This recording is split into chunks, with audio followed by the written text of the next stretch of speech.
नमस्कार, मैं मनोज कुमार। बच्चों, सेकंड सेमेस्टर का आपका जो लास्ट सेगमेंट चल रहा है, सेकंड लास्ट कह सकते हो, उसके बाद एक और टॉपिक होगा मुश्किल से। उसमें सेकंड सेमेस्टर एसएसटी में आपका ज्योग्राफी का जो एक सेगमेंट पोर्शन है पूरा ख़त्म हो जाएगा। और उसी के तहत ये जो नया पोर्शन आया है, नया टॉपिक है, वो है पवन, विंड्स, काइंड्स ऑफ पवन, काइंड्स ऑफ विंड्स। पवन कितने प्रकार की होती हैं और किस प्रकार से ये कौन कौन से क्षेत्र में पृथ्वी पर प्रभावित होती हैं तथा इनका क्या प्रभाव होता है, इसके बारे में हम चर्चा करेंगे। पवन के प्रकार, बेसिक प्रकार अगर बात करें तो 3 प्रकार की पवनें होती हैं, जिनमें व्यापारिक पवनें, जिन्हें हम मानसूनी पवनों के नाम से भी जानते हैं। दूसरी हैं पछुआ पवनें, तीसरी हैं मानसूनी पवनें। व्यापारिक पवनों को सनमार्गी पवनों के नाम से भी जाना जाता है। तो आइए बच्चों, पहले पढ़ते हैं व्यापारिक पवनें क्या होती हैं। व्यापारिक पवनें सनमार्गी पवनें भी कही जाती हैं। व्यापारिक पवनें आयनवृत्तीय उच्च वायुदाब वाली मेखलाओं से विषुवत रेखीय कम वायुदाब वाली मेखलाओं की ओर चलने वाली पवनें होती हैं। मतलब परिभाषा समझिए कि व्यापारिक पवनें उच्च वायुदाब वाली मेखलाओं से कम वायुदाब वाली विषुवत रेखीय मेखलाओं की ओर प्रवाहित होने वाली पवनें व्यापारिक पवनें कहलाती हैं। बच्चों, इनका जो विस्तार होता है, इनका विस्तार विषुवत रेखा के दोनों ओर लगभग 5 अंश से 10 अक्षांश तक तथा 30 अक्षांश से लेकर 35 अक्षांश उत्तर और दक्षिण दोनों दिशाओं में होता है। व्यापारिक पवनें वे पवनें होती हैं जो उच्च आयनवृत्तीय वायुदाब वाले क्षेत्र से विषुवत रेखीय निम्न वायुदाब वाली मेखलाओं की ओर प्रभावित होती हैं। इनका जो क्षेत्र होता है वो उत्तर और दक्षिण दोनों ध्रुवों की अगर बात करें, विषुवत रेखा के उत्तर में और दक्षिण में 5 अक्षांश से लेकर 10 अक्षांश तक, इसके बाद 30 अक्षांश से लेकर 35 अक्षांश के मध्य ये जो क्षेत्र पाया जाता है, व्यापारिक पवनों का क्षेत्र होता है। व्यापारिक पवनें क्या हो गई? उच्च आयनवृत्तीय वायुदाब वाले क्षेत्र से निम्न विषुवत रेखीय वायुदाब वाले मेखलाओं की ओर प्रभावित होने वाली पवनों को व्यापारिक पवनें कहते हैं। इन पवनों में एक विशेषता होती है कि फेरल के नियमानुसार उत्तरी गोलार्ध में इनकी दिशा उत्तर पूर्व में रहेगी तथा दक्षिणी गोलार्ध में इनकी दिशा दक्षिण पूर्व हो जाती हैं। ये वे पवनें हैं सामान्यतः साल भर या वर्ष भर निम्न रूप से या नियमित रूप से एक ही दिशा में बहती रहती हैं। इसलिए चूँकि ये साल भर और नियमित रूप से एक ही दिशा में बहती रहती हैं, इसलिए इनको सनमार्गी पवनों के नाम से जाना जाता है।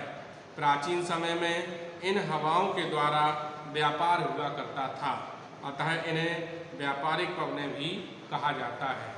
प्राचीन काल में क्या था कि लोग जान जाते थे कि 5 अक्षांश से लेकर 10 अक्षांश और 30 अक्षांश से लेकर के 35 अक्षांश के क्षेत्र में व्यापारिक पवनें हैं। अगर हमें उत्तरी गोलार्ध में जाना है तो उत्तरी गोलार्ध में पवनों की दशा इस क्षेत्र में क्या होगी? उत्तर पूर्व की ओर होगी। तो उन्हें उत्तर पूर्व की ओर जाने में व्यापारिक पवनें इनकी सहायता करती थी।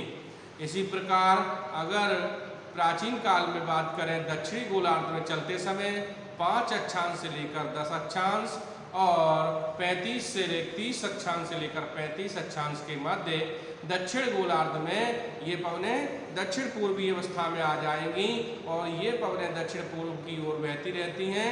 और सबसे बड़ी बात ये थी कि इनका कोई निश्चित समय नहीं होता था, ये नियमित रूप से साल भर एक ही दिशा में प्रभावित होने वाली पवनें थीं, इसलिए व्यापारी लोग इनकी दशा और अक्षांश को देखकर इनके जो प्रभावित होने का ढंग था, जैसे उत्तरी गोलार्ध में उत्तर पूर्व की ओर, दक्षिणी गोलार्ध में दक्षिण पूर्व की ओर चलने की दिशा का लाभ उठाते हुए ये व्यापार किया करते थे।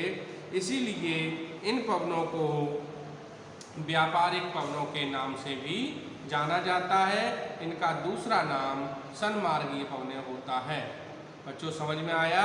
व्यापारिक पवनें वे पवनें होती हैं जो उच्च आयनवृत्तीय वायुदाब वाली मेखला से विषुवत रेखीय कम वायुदाब वाली मेखला की ओर प्रभावित होती हैं। ये पवनें फेरल के नियम के अनुसार नियमित रूप से प्रतिवर्ष एक ही दिशा में प्रभावित होती रहती हैं। इनका जो प्रभावित होने का ढंग होता है वो उत्तरी गोलार्ध में उत्तर पूर्व की ओर, दक्षिणी गोलार्ध में दक्षिण पूर्व की ओर होता है। इनका प्रभावित होने का जो क्षेत्र होता है बच्चों, वो उत्तरी अक्षांश और दक्षिणी अक्षांश की अगर बात करें तो 5 अक्षांश से लेकर 10 अक्षांश के मध्य का क्षेत्र और 30 अक्षांश से 35 अक्षांश वाले क्षेत्र में ये पवनें नियमित रूप से प्रभावित होती रहती हैं। अब नियमित रूप से समान रूप से प्रभावित होने वाली पवनों को सन्मार्गी पवनों के नाम से भी जाना जाता है। ये बच्चों व्यापारिक पवनों की बात है, क्योंकि प्राचीन काल में व्यापारिक पवनों के माध्यम से व्यापारी लोग इन पवनों के प्रभावित होने से लाभ उठाते थे, उनको व्यापार करने में आसानी हो जाती थी। इसके पश्चात आप ये चीज़ देखेंगे कि प्राचीन समय में इन हवाओं के द्वारा व्यापार हुआ करता था। दोनों गोलार्धों में पूर्वी महासागरों से ये पवनें वर्ष भर आबाद रूप से एक निश्चित दिशा में बहती रहती हैं। इन पवनों से महाद्वीप के पूर्वी किनारों पर प्रायः वर्ष भर पर्याप्त वर्षा होती है, किंतु पश्चिमी किनारों पर सूखे रहते हैं। इसी कारण यहाँ पर पवनें भूमि से सागर की ओर बहती हैं। यही कारण है कि पश्चिमी तट पर 15 से लेकर 30 अक्षांश के मध्य मरुस्थल पाए जाते हैं और सन्मार्गी पवनों के प्रदेशों में बहुत ही परिवर्तनशील मौसम रहता है।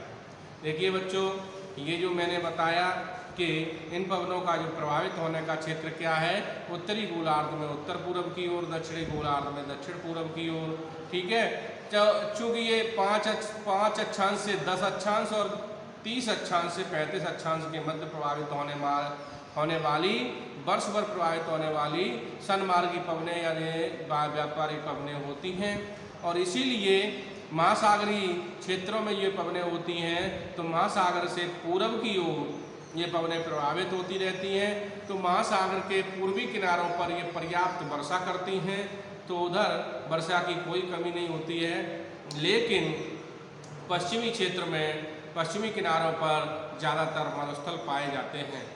इन्हीं पवनों के कारण उत्तरी गोलार्ध और दक्षिणी गोलार्ध की अगर बात करें तो पश्चिमी जो किनारे होते हैं इस क्षेत्र के, उनमें ज़्यादातर हमें मरुस्थल देखने को मिलते हैं तथा सूखे प्रदेश देखने को मिलते हैं। इसके बाद बच्चों बात करते हैं पछुआ पवनें क्या पवनें होती हैं। पछुआ पवनें आयनवृत्तीय उच्च वायुदाब वाली मेखला से उपध्रुवीय निम्न वायुदाब वाली मेखला की ओर बहने वाली पवनों को पछुआ पवनों के नाम से जाना जाता है। उत्तरी और दक्षिणी गोलार्ध में अगर इनकी स्थिति की बात करें तो 35 अक्षांश से 40 अक्षांश और 60 अक्षांश से 66.5 अक्षांश के बीच ये बहती रहती हैं। पछुआ पवनें कौन सी पवनें होती हैं? पछुआ पवनें वे पवनें होती हैं जो उच्च वायुदाब वाली मेखला से निम्न वायुदाब वाली उपध्रुवीय मेखला की ओर प्रभावित होने वाली पछुआ पवनें कहलाती हैं। इनका जो क्षेत्र होता है 35 अक्षांश से 40 और 60 अक्षांश से 66.5 अक्षांश के मध्य बहने वाली ये पवनें होती हैं। पृथ्वी की परिभ्रमण गति के कारण गोलार्ध उत्तरी गोलार्ध में इनका जो प्रवाह दिशा दक्षिणी पश्चिम से उत्तर पूर्व की ओर तथा दक्षिणी गोलार्ध में ये उत्तर पश्चिम की ओर दक्षिण पूर्व की ओर होती हैं।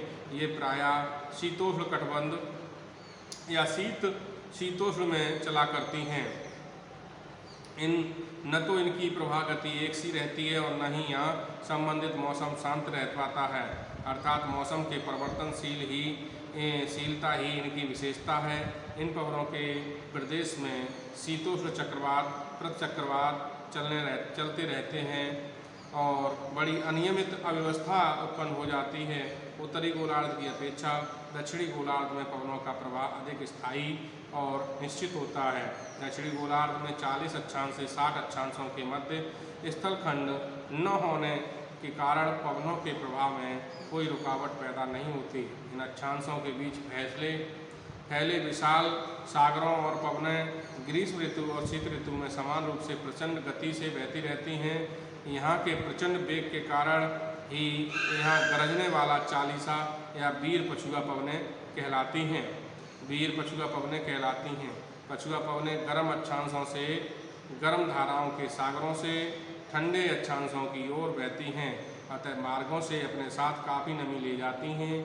शीतलता पाकर पश्चिमी तट पर आसपास वर्षा कर देती हैं। इन अक्षांशों से 35 अक्षांश से 60 अक्षांश वाले महाद्वीप के पश्चिमी तटों पर वर्ष भर वर्षा होती है और पूर्वी तट प्रायः शुष्क रहते हैं। वायुदाब पेटियों के खिसकने से इन पवनों का जो प्रभाव 30 अक्षांश तक सर्दियों में रहता है, अतः वहीं सर्दियों में वर्षा होने से भूमध्य सागरीय जलवायु पाई जाती है। पछुआ पवनों के बारे में बताया कि ये पवनें आयनवृत्तीय उच्च वायुदाब वाले क्षेत्र से और ध्रुवीय निम्न वायुदाब वाली मेखला की ओर प्रभावित होने वाली पवनें होती हैं।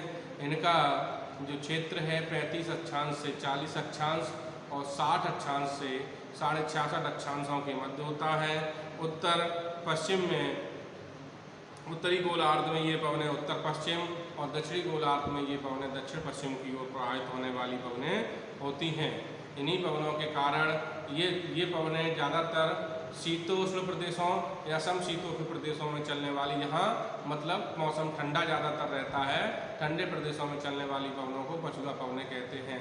अब चूँकि ये पवनें लगातार परिवर्तनशील कार्य होती हैं तो इनकी जो विशेषता होती है, ये इनकी पछुआ पवनों के समय में परिवर्तनशील मौसम पाया जाता है।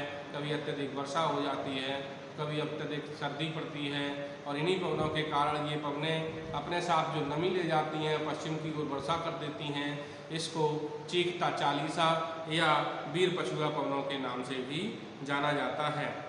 मानसूनी हवाएं क्या होती हैं? नंबर 3, मानसूनी हवाएं ऐसी हवाएं हैं जो मौसम के अनुसार अपने प्रवाह दिशा बदल देती हैं, मानसूनी हवाएं कहलाती हैं। मानसून मतलब मानसून के अनुसार चलने वाली पवनें, समय अर्थात मौसम के अनुसार चलने वाली पवनें।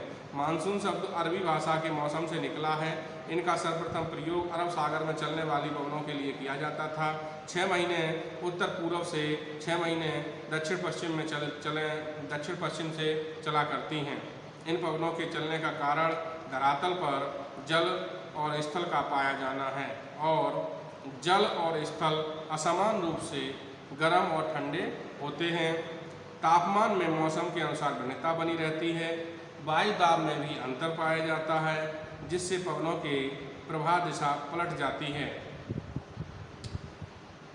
परंतु वह पूर्वी एशिया में ये पवनें आयन रेखाओं के भाग 60 अक्षांश उत्तरी अक्षांश तक भी प्रभावित रहती हैं। इन पवनों को मुख्य रूप से 2 भागों में बांटा जा सकता है। नंबर 1, ग्रीष्म ऋतु का मानसून। सूर्य 21 जून को कर्क रेखा पर लंबवत पड़ता है। सूर्य की स्थिति क्या होती है? 21 जून को कर्क रेखा पर लंबवत पड़ता है। इसी कारण मध्य एशिया एवं राजस्थान में स्थित भागों में प्रगाढ़ निम्न दाब क्षेत्र का विकास हो जाता है। इसके विपरीत अरब सागर, हिंद महासागर तथा प्रशांत महासागर में अपेक्षाकृत उच्च वायुदाब का क्षेत्र स्थापित हो जाता है, जिससे इन सागरों से दक्षिण पश्चिम तथा दक्षिण पूर्व में पवनें स्थल भागों की ओर बहती हैं। महासागरों के कारण ये पवनें जल वाष्प से पूर्ण होती हैं। क्योंकि ये जो पवनें हैं ये महासागरों से स्थल खंड की ओर बहती हैं, तो महासागरों से ये नमी लेके आएंगी और चूँकि वर्षा का जो जलवाष्प होगा इनके साथ होगा, तो महासागरों में अपेक्षाकृत उच्च दाब रहता है और जलवाष्प से पूर्ण होती हैं तथा पर्वतों के पवनामुखी ढालों से टकराकर भारी वर्षा करती हैं और इसी कारण चीन, दक्षिण पूर्व एशिया और भारत आदि देशों की लगभग 3/4 से अधिक वर्षा इन्हीं ग्रीष्मकालीन मानसूनों में हो जाती है। 3/4 से अधिक ग्रीष्मकालीन मानसून से प्राप्त होती है। मध्य एशिया का निम्न दाब क्षेत्र भी प्रगाढ़ होता है। इसी कारण प्रशांत महासागर से उठने वाली पूर्वी पवनें वेग से बहती हैं तथा पूर्वी चीन के तटवर्ती पर्वतों से टकराकर भारी वर्षा होती है। कभी कभी यहाँ टाइफून नामक तूफानों से प्रबल विनाश भी हो जाता है। ये तूफान मानसून के प्रारंभ से पूर्व अप्रैल तथा मई, मानसून की समाप्ति के बाद अक्टूबर और नवंबर में आते हैं। पूर्वी ब्राज़ील, दक्षिण पूर्वी संयुक्त राज्य अमेरिका, पूर्वी अफ्रीका आदि क्षेत्रों में भी इसके प्रभाव हमें देखने को मिलते हैं। ये ग्रीष्म ऋतु का मानसून हो गया। मानसूनी हवाएं जो मौसम के अनुसार चलने वाली हवाएं होती हैं और ये 60 अंश के आसपास पाई जाती हैं अक्षांश में। और इनमें क्या होता है कि ग्रीष्म ऋतु में ये पवनें जो होती हैं स्थल खंड की ओर देखें, अगर राजस्थान जैसलमेर की तरफ निम्न वायु दाब का क्षेत्र स्थापित हो जाता है। इसी के विपरीत अवस्था में महासागर और प्रशांत महासागर, अरब सागर में उच्च वायु दाब का क्षेत्र स्थापित हो जाता है जो आयनवृत्ति होता है। और ये पवनें जब स्थल खंड की ओर चलती हैं तो ये जल वाष्प से पूर्ण रूप से भरी होती हैं और वायु से टकराने के कारण ये पर्याप्त मात्रा में भारी वर्षा कर देती हैं। और इसी कारण चीन, दक्षिण पश्चिम एशिया, दक्षिण पूर्व एशिया का 3/4 जो वर्षा होती है वो हमें ग्रीष्म ऋतु वायु दाब से ही प्राप्त हो जाती है। ठीक है। शीत ऋतु मानसून की अगर बात करें तो 22 दिसंबर को ये क्या होता है, ये ग्रीष्म ऋतु में क्या है, 21 जून को जो सूर्य होता है कर्क रेखा पर लंबवत होता है। और शीत ऋतु की अगर बात करें तो 22 दिसंबर को जो सूर्य होता है मकर रेखा पर लंबवत पड़ता है। उत्तरी गोलार्ध में इस समय कम दाब के कारण जब सूर्य की किरणें दक्षिणी गोलार्ध में लंबवत पड़ेगा अर्थात मकर रेखा पर लंबवत पड़ेगा। इसी अवस्था में जो कर्क रेखा है, कर्क रेखा पर क्या होगा, निम्न वायु दाब का क्षेत्र स्थापित हो जाएगा तथा दक्षिणी क्षेत्र में उच्च वायु दाब क्षेत्र स्थापित हो जाएगा। अब 22 दिसंबर को जब मकर रेखा पर सूर्य लंबवत चमकता है उत्तरी गोलार्ध में, इस समय कम दाब के कारण मध्य एशिया के उच्च दाब क्षेत्र स्थापित हो जाते हैं। इसकी अपेक्षा अरब सागर, हिंद महासागर, प्रशांत महासागर में तापमान के अपेक्षाकृत ऊंचे रहने के कारण वहां निम्न वायु दाब क्षेत्र स्थापित हो जाता है। फलस्वरूप स्थल के उच्च वायु दाब क्षेत्र से महासागरों के निम्न वायु दाब क्षेत्र की ओर पवनें बहने लगती हैं। स्थल भागों से आने के कारण ये पवनें अत्यधिक ठंडी तथा शुष्क होती हैं। मध्य एशिया का उच्च वायु दाब क्षेत्र अधिक प्रगाढ़ होने के कारण वहाँ से चलने वाली पवनें अधिक शक्तिशाली और ठंडी होती हैं।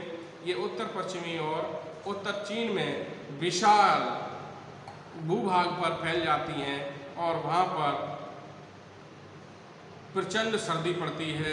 इसके फलस्वरूप दूसरी ओर दक्षिणी गोलार्ध में ऑस्ट्रेलिया, दक्षिण पूर्वी अफ्रीका, मध्य ब्राज़ील के तटीय भागों में इस मौसम में पर्याप्त वर्षा भी हो जाती है। तो बच्चों, ये हमने व्यापारिक पवनें, पछुआ पवनें और मानसूनी पवनों के बारे में बताया। व्यापारिक पवनें और पछुआ पवनें और मानसूनी पवनें क्या होती हैं, इनके बारे में हमने चर्चा की।